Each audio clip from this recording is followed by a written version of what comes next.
Your workout split doesn't actually matter. But you may be asking, then why do these influencers push their workout plans on me? Why are they charging money for something that is useless? Well, when I say it doesn't actually matter, I mean it may not matter as much as you think, and I'll explain why in this video, so stay tuned. When it comes to workout splits, there are many to choose from. But why are some splits highly regarded while others are less? Why do some splits get pushed by creators while others don't?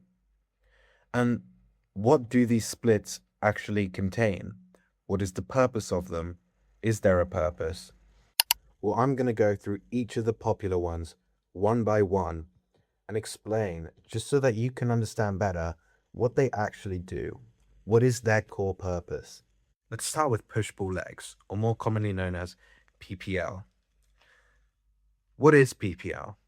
Well, the first day, push, you'll be doing mostly pushing exercises, and it's very chest focused, something like a bench press, or a tricep pushdown, or a shoulder press.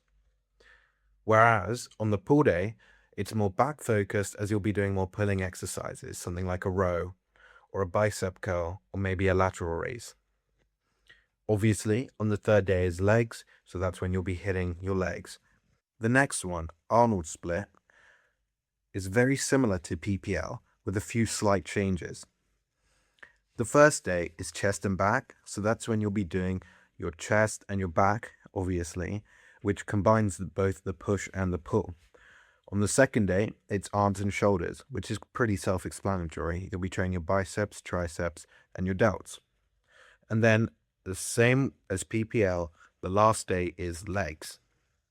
Both PPL and the Arnold Split have something in common, and that's them being a 6-day training split, which means you'll be training 6 days out of the week. So you may want to do this: PPL, PPL, rest, or PPL, rest, PPL, and it goes the same for the Arnold Split. On the other side of the spectrum, we have the bro split, which is one of those very unhighly regarded splits. This is because it only hits every muscle group once a week. It goes like this: day 1 is chest, day 2 is back, day 3 is shoulders, day 4 is arms, and then day 5 is legs. This means it's a 5-day training split that only hits each muscle group once a week, which is obviously not really optimal. The next split, full body every other day, is pretty self-explanatory. Essentially, you will hit full body, then take a rest day, then hit full body again. Loads of people love this split because it means you can hit each muscle group 3.5 times a week on average, so it prioritizes frequency over volume. Some people may not like it, however, because of the long workouts, which can last up to 3 hours. The next workout split is upper-lower, which again, pretty self-explanatory. On the first day, you'll hit your whole upper body, including your abs, if you want to. And then the second day, you'll be hitting your legs and abs if you choose to do it on that day. Like with full body every other day, the upper workouts are very long compared to the leg workouts, as there's a lot more to do in upper, which can be seen as unfavorable to quite a lot of people. Like full body every other day, upper lower is very high frequency, as it trains each muscle group 3 times a week. This means, again, it is high frequency and low volume, but that is if you choose to only take 1 rest day, which some people choose to not and take 2 or 3 rest days. Final split, and my personal favorite, anterior posterior. Anterior means front and posterior means back, which means you'll be hitting all of your front muscle groups, including legs, so your quads, on the first day. And on the second day, you'll be hitting all of your back muscle groups, including your hamstrings and your calves. This is a great alternative to upper-lower if you want to split the time evenly, as it means you'll have both hour and a half sessions on each days and still have that 3 times frequency every week. Why am I saying all this? Didn't I just say that your workout split doesn't matter?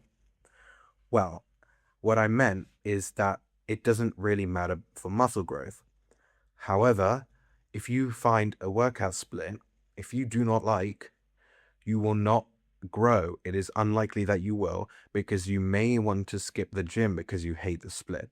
For example, if you do push-pull legs and you hate leg days, you might just skip legs more often. Whereas if something like anterior posterior, where you hit legs on both days, you may not skip it. Also, you do not want low frequency, as in one-time frequency. So bro split is out the question. Studies have shown, to my knowledge, that there is very little difference between 2x and 3x frequency. While 3x frequency is still technically better, it is a very minimal difference, and it's better to just do a split that you enjoy, and that way you're going to have the most fun and get the most out of it gains wise. You think you're gonna get away dissing full body? You think I care? Whether you like it or not, you're gonna do full body. Whether you like it or not, Jacob. And that doesn't just apply to you, that applies to everybody. Okay? It's full body or bust.